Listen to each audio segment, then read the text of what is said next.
Kamu pernah tidak punya teman yang sok tahu? Yang setiap ada hal baru dia merasa paling tahu dari semuanya. Dan biasanya dia bilang begini, "Ah, saya tahu itu. Ah, kok baru tahu kah?" Itu bullshit. Dia tidak tahu apa-apa. Dia cuma berimajinasi. Dan itu adalah contoh tutorial menyesatkan teman.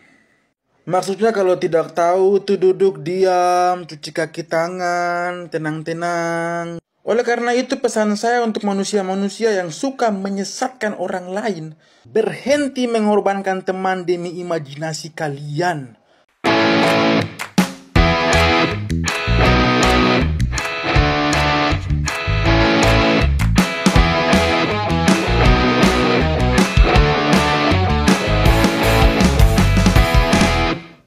Oke guys, assalamualaikum warahmatullahi wabarakatuh. Kembali lagi bersama Blacker Majna.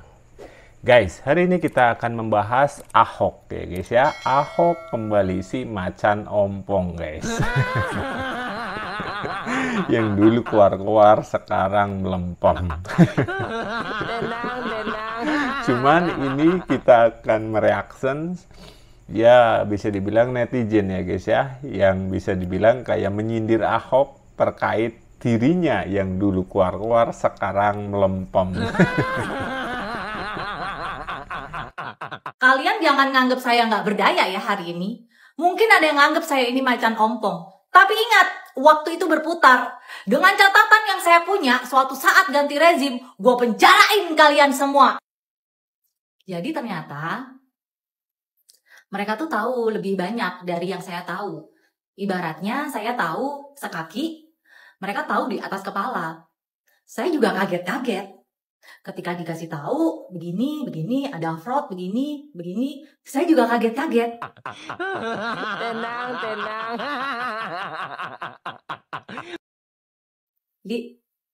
Saya kaget-kaget. Kaget-kaget saya. Ya, pokoknya saya bantu lah ya. Kaget-kaget saya. Dari kasus korupsi Pertamina yang merugikan negara sampai 1 kuadriliun itu, beberapa waktu lalu kita disuguhkan oleh sebuah pertunjukan di mana nih ada macan sejati yang mengaum begitu kerasnya, begitu dahsyatnya berulang-ulang, ingin menunjukkan taring yang dimilikinya. Tapi seiring berjalannya waktu membuktikan bahwa macan yang ngeklaim punya taring itu ternyata hanya sekedar macan ompong. Nah ini coba lihatin ya, transformasi daripada bagaimana macan yang klaim punya taring jadi macan ompong. Lihatin dulu. Semua catatannya yang saya pegang, satu hari ganti rezim, kok penjarain kalian semua tidak? Kalian ingat baik-baik kalimat saya direksi. Saya boleh keluar dari sini, tapi catatan yang saya punya, kalau rezim betul-betul mau membereskan negeri ini dari korupsi di migas dan Pertamina, saya berani jamin, saya dengan data ini akan penjarakan kalian semua. A few moments later.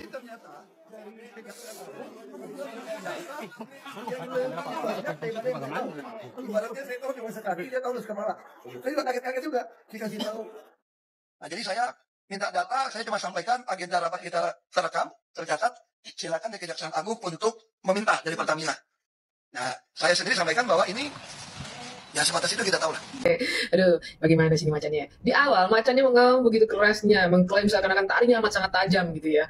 Bicara dengan data-data yang dimiliki bisa memenjarakan. Kalau rezim benar-benar ingin memberantas korupsi dengan data yang dimiliki bisa penjarakan ini.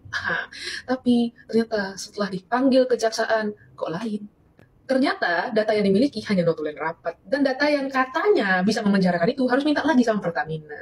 Dan sebagai masyarakat yang turut dirugikan dalam kasus korupsi Pertamina ini, wajar saja kalau kita melontarkan pertanyaan kepada seseorang yang digaji dengan gaji yang amat sangat fantastis yang sampai miliaran rupiah per bulan, kerjaannya itu sebenarnya ngapain aja?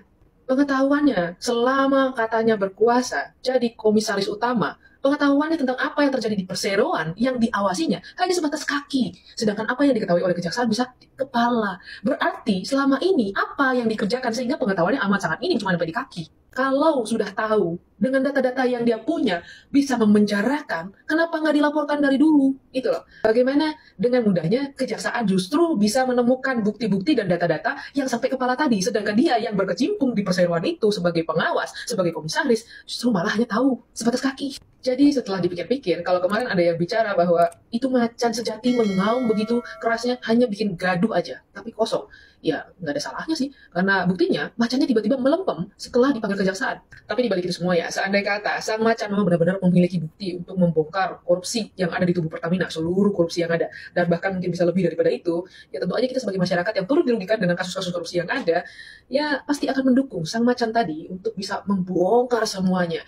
Tapi kalau misalnya kejadiannya hanya kayak kemarin, macan mengaum dan hanya bikin gaduh, ternyata melempem sendiri, ya lebih baik kan diam dulu. Dan satu lagi, kalian pernah wonder nggak kenapa sang macan tiba-tiba mengaum begitu kerasnya? Kayak ada yang nyolek gitu.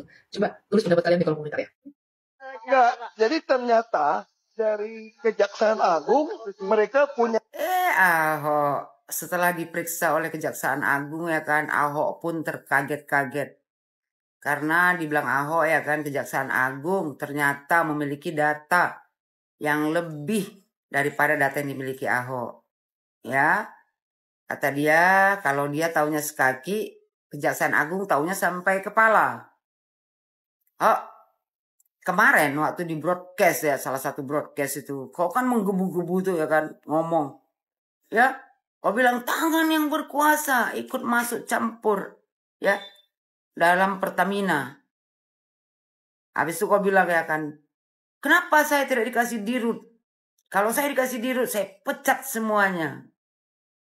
Padahal ya, waktu kau diwawancarai sama Najwa Shihab, kau sendiri yang bilang, ya kan, Pak Jokowi menawarkan kau sebagai dirut Pertamina. Tapi kau menolaknya dengan alasan kau masih terapi main golf sama terapi main piano. Nah, kalau di Komut kan kau banyak waktu. Sementara di dirut kau kan gak punya waktu.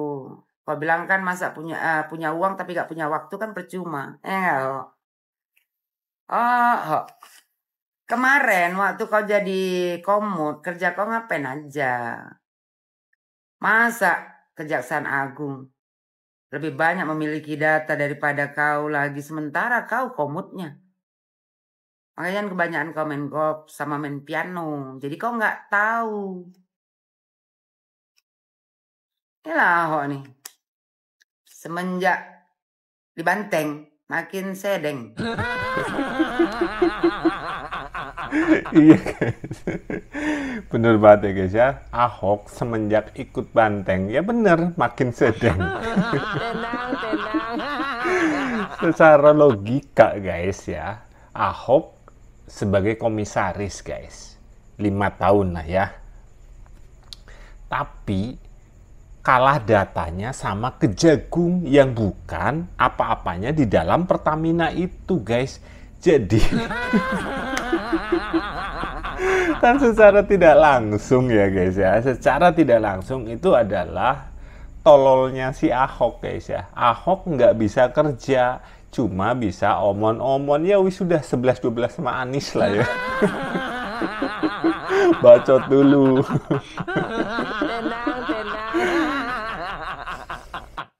Mana kemarin yang belain Ahok? Katanya Ahok punya data, Ahok tidak takut. Giliran dipanggil Kejagung langsung dia ngomong ke media. Oh, ternyata data saya sedikit.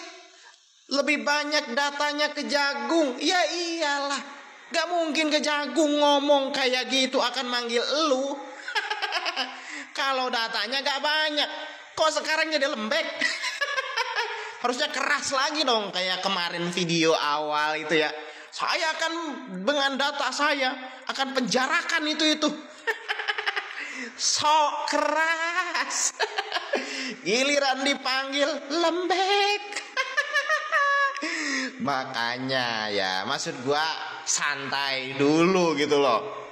Kejagung gak mungkin ngomong sembarangan kalau datanya gak banyak. Mas Ahok, mana kemarin buzzer-buzzernya gebela lagi. Kayak mengatakan, ya pokoknya lihat saja Ahok pasti bisa begini begitu. Dia datanya seuprit. Mau ngapain ngungkap apa data seuprit.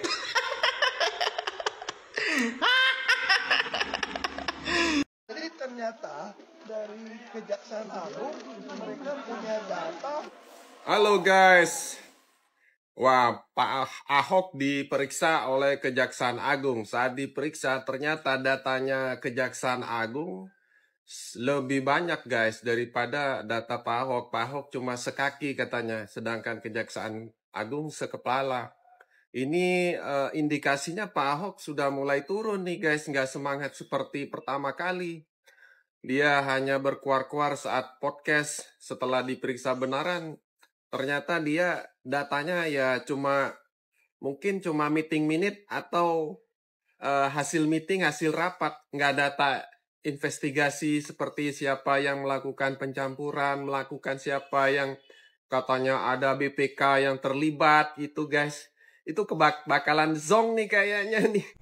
Ya iyalah, notulen guys. Notulen setiap rapat kan ada notulen guys. Apa yang ada sekarang, rapat apa kan biasanya ditulis gitu. Itu namanya notulen. Tapi dianggap oleh Ahok itu adalah data. Dan dipercayai oleh ternak-ternaknya. Ya, bukannya tidak percaya sama Ahok, tapi kan konsistensinya ya sekarang ya, saya lihat ya. Apakah Ahok nih bisa menunjukkan, membuktikan, atau hanya cuma omon-omon saja nih, beraninya di podcast, giliran ditunjukkan di dalam Kejaksaan Agung, diperiksa, tidak bisa menunjukkan bukti yang katanya melibatkan beberapa pejabat. Bisa-bisa pejabat sebelumnya yang berkuasa, mungkin ya kroni-kroni ya. Tapi bisa-bisa nih melempem nih. Kempes di tengah jalan. Apakah benar Pak Ahok bisa menunjukkan, membuktikan taringnya guys? Ini agak berat nih Pak Ahok nih kayaknya nih. Saya lihatnya udah dari mukanya juga sudah lemes kayak gitu, nggak semangat. Nah, di sini saya akan membahas kasus Ahok tentang Pertamina. Dulu, Ahok itu kan sama Pak Jokowi itu kan sahabatan lama ya. Bahkan Ahok setelah keluar dari penjara, Ahok itu sama Pak Jokowi langsung dimasukin ke Pertamina. Nah, di sana itu Ahok mau minta apa? Mau jadi dirut atau mau jadi komut. Ternyata Ahok milihnya jadi komut. Buat apa Ahok itu kok dimasukkan ke Pertamina?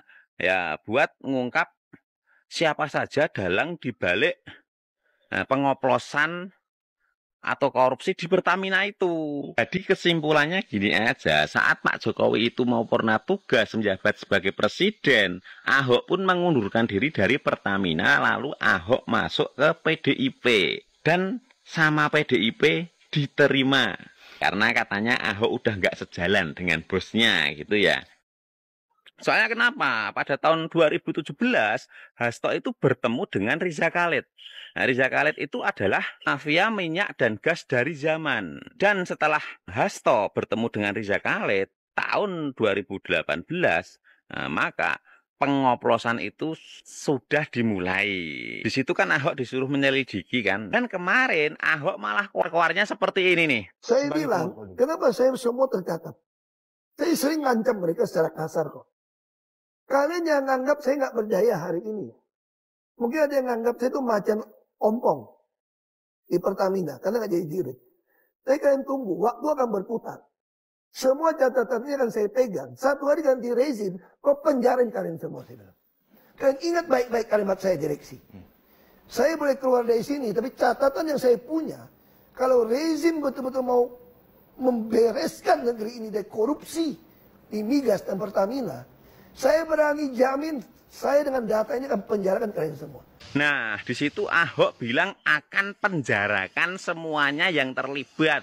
Karena Ahok itu punya bukti rekamannya. Dan dia minta bahwa kalau mau menunjukkan bukti rekamannya, itu harus ditunjukkan secara publik. Biar orang-orang atau masyarakat Indonesia itu tahu. Dan kemarin waktu Ahok dipanggil sama Jaksa Agung untuk menjadi saksi dalam kasus Pertamina ini, setelah Ahok keluar dari gedung Jaksa Agung, omongan Ahok berubah menjadi seperti ini nih. Jadi ternyata dari Kejaksaan Agung mereka punya data yang lebih banyak daripada yang saya tahu. Ibaratnya saya tahu cuma sekaki, dia tahu sekepala. Saya juga kaget-kaget juga dikasih tahu penelitian ini ada fraud apa, ada penyimpangan, transfer seperti apa aja jelas. Saya juga kaget-kaget. Karena kan ini kan subholding ya. Subholding kan saya nggak bisa sampai ke operasional. Saya cuma sampai memeriksa. Kita tuh hanya memonitoring dari RKAP gitu loh. Nah itu kan untung rugi. Kebetulan kinerja Pertamina kan bagus terus selama saya di sana gitu kan. Jadi kita nggak tahu tuh, ternyata di bawah ada apa kita nggak tahu. Nah jadi saya minta data, saya cuma sampaikan agenda rapat kita terekam, tercatat. Silakan dari Kejaksaan Agung untuk meminta dari Pertamina. Nah, saya sendiri sampaikan bahwa ini ya sebatas itu kita tahu lah. Dan tentu saya sampai pada Kejaksaan penyidik. Intinya saya mau membantu. Mana yang kurang, nanti setelah dia dapat data-data dari Pertamina, mereka pelajarin. Semua rapat kan kita ada rekaman, ada catatan. Nanti kalau butuh saya lagi, ya saya datang lagi lah. Nah, katanya Ahok, ternyata bukti Jaksa Agung itu lebih valid daripada buktinya Ahok. Dari ujung kepala sampai ujung kaki. Kata Ahok kan kayak gitu. Jadi menurut saya, waktu Ahok dipanggil sama Jaksa Agung untuk dimintai menjadi saksi, kemungkinan besar buktinya Ahok itu, bukti dari Ahok rekaman-rekaman itu diserahkan ke Jaksa Agung. Jadi setelah Ahok keluar dari gedung Jaksa Agung, Ahok bilang bahwa buktinya Ahok cuma sedikit. Nah, lebih komplit buktinya dari Jaksa Agung. Karena yang setiap hari di Pertamina itu Ahok, bukan Jaksa Agung. Tapi kalau prediksi saya itu salah, berarti emang Ahok itu 11-12 sama Hasto. Yang kemarin katanya Hasto punya bukti yang banyak, rekaman-rekaman yang dititipkan sama Koni Bakri di Rusia. Dan ternyata apa? Nah ini kalau sampai terjadi lagi, kalau besok ini sampai Jaksa Agung itu memanggil Ahok sekali lagi, nah, pasti itu Ahok langsung akan dijadikan sebagai tersangka dan langsung ditahan di situ. Nah kayak Hasto kemarin itu yang habis demo Indonesia Gelap. Lalu Hasto diantar bareng-bareng ke KPK, pakai mobil komando. Di depan KPK pun Adian Apitupulus juga orasi di sana. Dan ternyata apa? Hasto tetap ditahan. Jadi kalau sampai Ahok dipanggil lagi oleh Jaksa Agung, berarti kemungkinan besar Ahok pasti akan langsung dijadikan tersangka. Dan akan langsung ditahan di situ.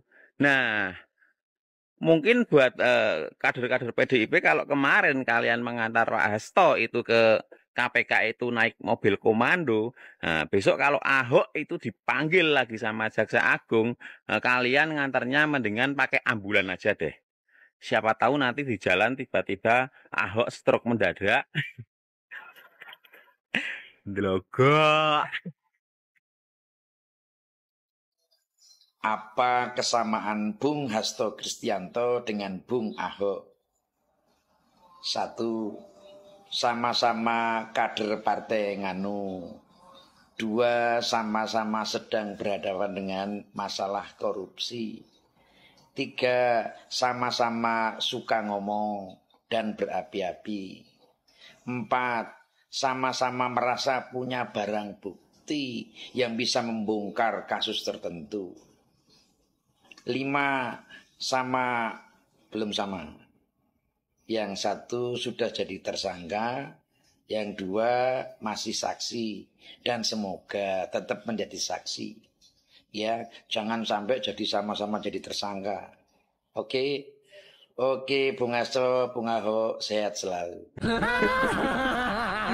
Iya guys ya, kita doakan saja. Semoga mereka beneran 11-12 guys ya. Jadi yang kelima yang dikatakan oleh Bapak Ahok Larung itu adalah sama-sama tersangka dan sama-sama memakai baju oranye guys. Itu setuju nggak guys? Ya, pasti setuju guys. Karena apa? Ya secara logika guys, 5 tahun menjabat sebagai komisaris yang bilang katanya punya data selangit guys ya. Kita simpulkan selangit guys, soalnya apa? Keluar-keluarnya sampai viral guys ya, otomatis kan tahu data semuanya guys. Tapi nyatanya datanya seupil guys, seupil guys. Seupil kebo. Aduh, ya itulah. Jadi kalau misal Ahok dipanggil kembali, bener bakalan terjadi hal yang sama seperti Hasto. akan langsung menggunakan pakaian oranye, baju Shopee. Baju Shopee sebenarnya bulan puasa ini lagi rame, guys. Oke, sekian, semoga video ini bermanfaat. Wassalamualaikum warahmatullahi wabarakatuh.